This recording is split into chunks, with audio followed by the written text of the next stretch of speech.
dia! Hoje é 1º de junho, eu sou Ana Carolina Zitlag e esse é o Ouvindo um Podcast da Bloomberg Linha. Aqui eu te conto as principais notícias de negócios e de economia do Brasil e do mundo. Bom dia! Sabe qual é a melhor parte de ter o próprio podcast? É que eu posso mandar beijo pra quem eu quiser. E hoje é aniversário da minha mami, Silvia, e da minha tia Sônia. Então, um grande beijo pra elas. Eu amo muito vocês. Um grande beijo também para os investidores de mercados emergentes, que estão vendo a América Latina como a melhor opção para alocar o seu dinheirinho neste momento. Este é um dos assuntos que vamos tratar neste podcast aqui. E esta é a 3ª vez que eu estou gravando porque o meu microfone está com mau contato. E aí ele desligou, depois de eu falar por 2 vezes, por 10 minutos, sem perceber que isso estava acontecendo. Enfim, a gente também vai falar sobre a onda de calotes que os investidores estão projetando para os Estados Unidos e para a Europa e também onde os ricaços do planeta estão colocando o seu dinheirinho. No caso, o dinheirinho deles, porque você que me escuta, eu imagino que você não seja um ricaço. Se você for um ricaço e estiver me escutando, eu fico muito feliz. Se você também não for um ricaço e estiver me escutando, eu também fico muito feliz. E essa escalada de notícias era para ser uma coisa para ajudar quem tem déficit de atenção, mas eu consegui atrapalhar. A gente também vai terminar aqui o podcast falando sobre quem? Sobre ela, a Vale. Eu vou cumprir a minha promessa e vou falar sobre as operações da Vale na Amazônia. De nada. Vambora. Se esse microfone desligar de novo, eu vou ter um chilique.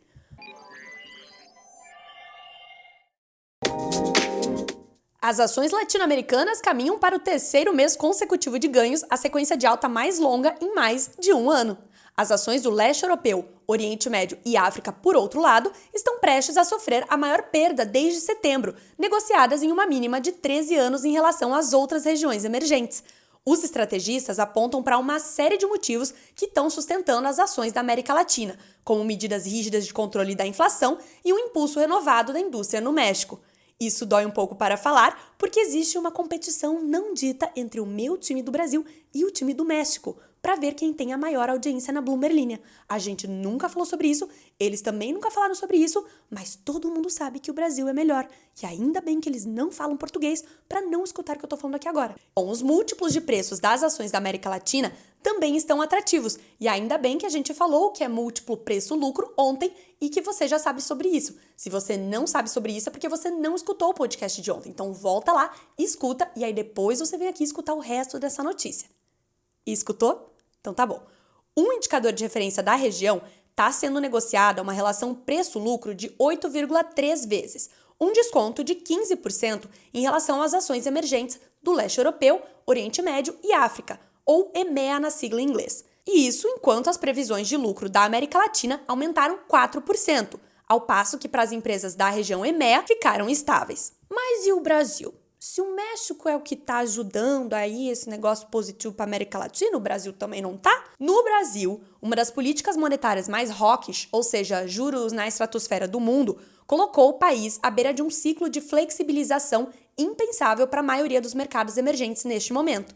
A alta anual dos preços ao consumidor medida pelo IPCA, que caiu para 4,18% em abril, é apenas 1/3 do que estava há um ano, e o governo projeta um crescimento econômico de 2% para 2023. O mercado também está vendo com bons olhos os esforços de revisar as isenções fiscais para enfrentar o déficit orçamentário. O Ibovespa caminha para uma alta mensal de mais de 5%, a melhor desde outubro. Ponto para nós. Só que aí no México, a fronteira com os Estados Unidos está ajudando o país a se tornar um dos favoritos dos investidores esse ano, graças ao chamado nearshoring, a busca por baixos custos de produção em países próximos para evitar gargalos logísticos e para diminuir a dependência da China. As políticas fiscais e monetárias agressivas do México também deixam ele em melhor forma para enfrentar a turbulência que se aproxima. Uma recuperação das ações mexicanas aumentou seu valor de mercado em 220 bilhões de dólares nos últimos 3 anos e os investidores continuam otimistas com as perspectivas do país. Show de bola para eles. Confesso que agora fiquei com vontade de comer comida mexicana. Mas o Brasil é mais legal.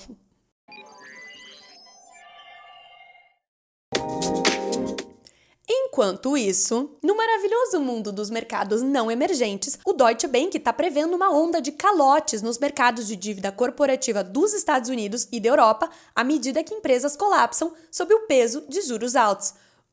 Parece que eu ouvi essa história antes. Nada de muito diferente do que está acontecendo aqui no Brasil, com a onda de recuperações judiciais que já vimos até aqui neste primeiro semestre. A taxa de inadimplência deve atingir um pico de 9% para títulos de alto risco nos Estados Unidos e de 5,8% na Europa até o quarto trimestre de 2024. E, ao mesmo tempo, a falta de apoio dos bancos centrais na esperada próxima recessão também pode decepcionar, com o custo de financiamento corporativo mais alto do que o esperado durante uma desaceleração econômica. A grande diferença é que uma onda de calotes nos Estados Unidos e na Europa pode se tornar um fenômeno global à medida que esses mercados estão mais interconectados com o resto do mundo, diferentemente do Brasil, que está mais isolado. Só que, segundo o Deutsche Bank, essa situação não vai ser salve-se quem puder, que nem foi em 2008. É mais provável que o próximo ciclo de calote seja marcado por altos e baixos em vez de um choque repentino e viral. Até porque, dessa vez, a gente tem uma carta na manga. Uma ajuda vinda de empresas de private equity que pode apoiar os investimentos, além dos cortes de juros dos bancos centrais. Private equity são as empresas de capital fechado que não estão na bolsa e que podem atuar, por exemplo, com o fornecimento de crédito para outras companhias. É que, diferentemente de 2008, a gente teve nos últimos anos uma onda de abertura de fintechs, que oferecem crédito mais facilitado. Com isso em mente, os mercados, por enquanto, não estão precificando a escala do risco de calote, segundo os analistas do Deutsche Bank. Tudo ruim, mas tudo bem por enquanto.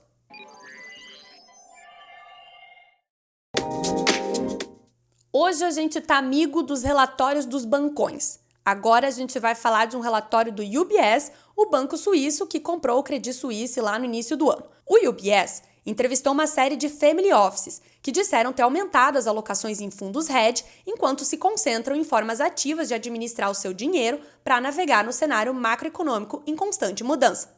É o quê? Vamos separar por partes. As family offices são empresas de investimento dedicadas para os super ricos do mundo. Adivinha do que eu vou falar? Adivinha. Succession.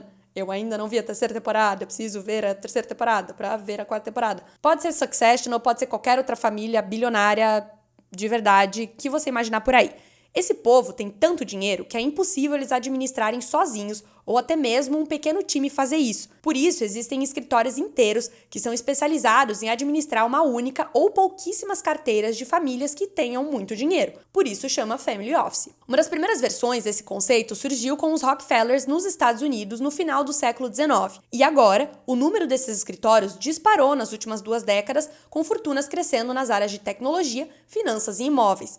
Os family offices entrevistados pelo UBS administram uma média de 900 milhões de dólares em ativos, quase o mesmo que eu tenho na minha conta bancária. Vou ler de novo a primeira frase. O UBS entrevistou uma série de family offices que disseram ter aumentado as alocações em fundos hedge. Agora a gente vai ver o que é fundo hedge. São fundos cujo objetivo é proteger a carteira da volatilidade do mercado. Eles podem ter vários tipos de estratégias e alocações, a depender do que aquela família ou investidor quiser, com um tempo de alocação curto e geralmente estratégias mais arrojadas. Mas como é que um tempo de alocação curto de um ativo e uma estratégia mais arrojada podem ter como objetivo a proteção de uma carteira? Porque este investimento visa justamente ir ao contrário do restante do portfólio de um investidor. Se você tem todo o seu portfólio investido em dólar, por exemplo, e o dólar começar a cair em relação a outras moedas do mundo, a tendência é você procurar um fundo hedge que justamente lucre com a queda do dólar. Assim, você protege os seus investimentos de longo prazo com uma alocação de curto prazo, que vai surfando na onda momentânea do mercado. Em média, os family offices pesquisados pelo UBS tiveram 7% das suas carteiras alocadas em fundo hedge no ano passado, quase o dobro de 2021. Traduzindo, mais famílias de ricaços tiveram que apagar fogo nos seus investimentos com estratégias de proteção, ou estão procurando esses fundos para ter uma administração mais ativa dos seus investimentos à medida que muitas coisas acontecem ao mesmo tempo. Vamos lembrar que apenas em 2023, aqui no Brasil, a gente teve o caso da Americanas, que se juntou a uma crise de crédito, que se juntou à quebra dos bancos nos Estados Unidos, que se juntou à compra do Credit Suisse pelo UBS, que eu já citei por aqui, que se juntou ao famoso esqueleto fiscal, que se juntou agora ao possível início de uma bolha de inteligência artificial, que se juntou, sabe-se lá, mais ao que vai acontecer até o final do ano. Então, os gestores estão procurando ficar mais ativos na administração desses portfólios. Outra coisa apontada pelo UBS é que quase metade dos ativos desse povo está lá na América do Norte, mas que eles estão procurando ampliar os seus investimentos geograficamente. Pra cá? Você pergunta alegremente após ter escutado a primeira notícia desse podcast. Pois claro que não. Esse povo é muito rico. E claro que uma parte deles investe em mercados emergentes ou investimentos de maior risco. Porém, a grande maioria quer alocar o seu dinheiro em investimentos seguros. Então, se eles querem diversificar geograficamente, eles vão sair da América do Norte para a Europa Ocidental nos próximos 5 anos, ou cerca de 1/3 aí planejando o mesmo para a região da Ásia-Pacífico, segundo essa pesquisa do UBS. O podcast tá com 15 minutos, acho que o Corinthians fez mais um gol porque eu ouvi pessoas gritando Corinthians. Chegou o grande dia de falar da Vale. Quase que eu comecei a cantar de novo, mas aí limites. Por que raios, Ana Carolina, você fez tanto mistério com esta notícia?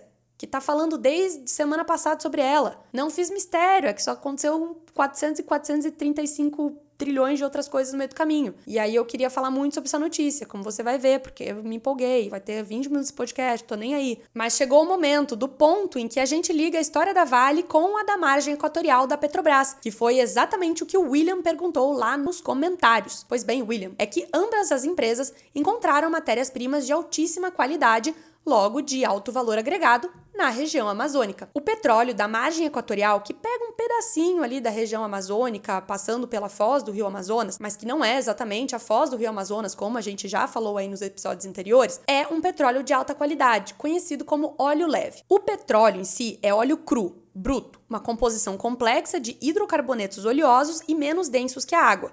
E eu tô quase mudando o nome do podcast para onde o mercado financeiro e o Enem se encontram. Na indústria petroleira, a densidade do petróleo é um dos aspectos mais importantes para determinar o seu valor. Isso ocorre porque o aproveitamento do petróleo em produtos derivados mais valiosos aumenta conforme a densidade do petróleo original e dos métodos utilizados nas refinarias. Após a separação do petróleo do gás natural e a retirada da água e de outras impurezas, o petróleo é aquecido e enviado à torre de destilação atmosférica, também conhecida como destilação fracionada.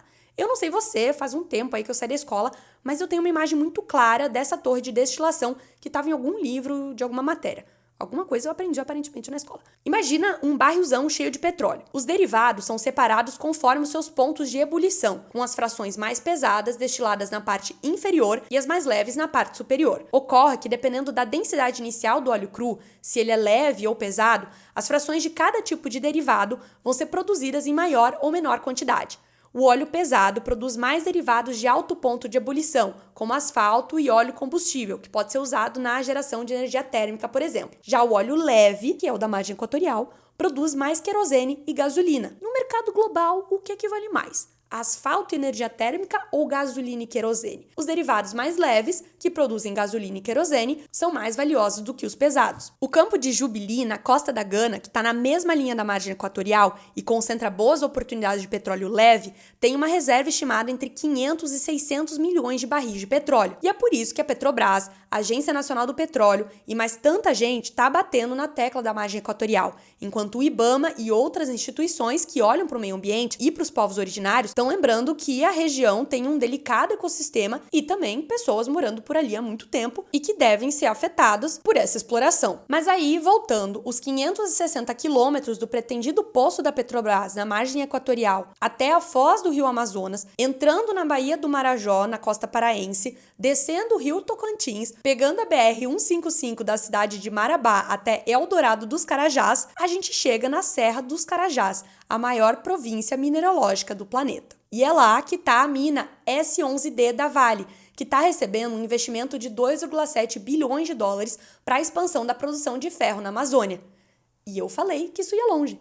Essa mina é a maior e mais rica mina a céu aberto de minério de ferro do mundo e é a grande aposta da Vale para ficar à frente da concorrência em um mercado em que os preços do minério de ferro caíram com a menor demanda das siderúrgicas chinesas. As informações que eu vou contar aqui vêm de uma reportagem da Mariana Durão, repórter da Bloomberg News, que foi em loco visitar a mina da Vale na Serra dos Carajás. Tem várias fotos do lugar, tanto na reportagem da Mariana, que está lá publicada no site da Bloomberg Linha, como também se você pesquisar mina de ferro do complexo Serra Sul S11D no Google Maps. Assim você vai conseguir visualizar muito bem sobre o que a gente vai falar agora. A Mariana conta na reportagem que a mina S11D tem um minério de maior qualidade que é mais valorizado e negociado com um preço sobre a cotação internacional, mesmo nesse cenário de baixa. É que o maior teor de ferro do minério extraído no solo de Carajás ajuda a reduzir a quantidade de combustível necessária para produzir aço, o que é um ponto positivo à medida que o mundo está se esforçando para descarbonizar a economia. Ou seja,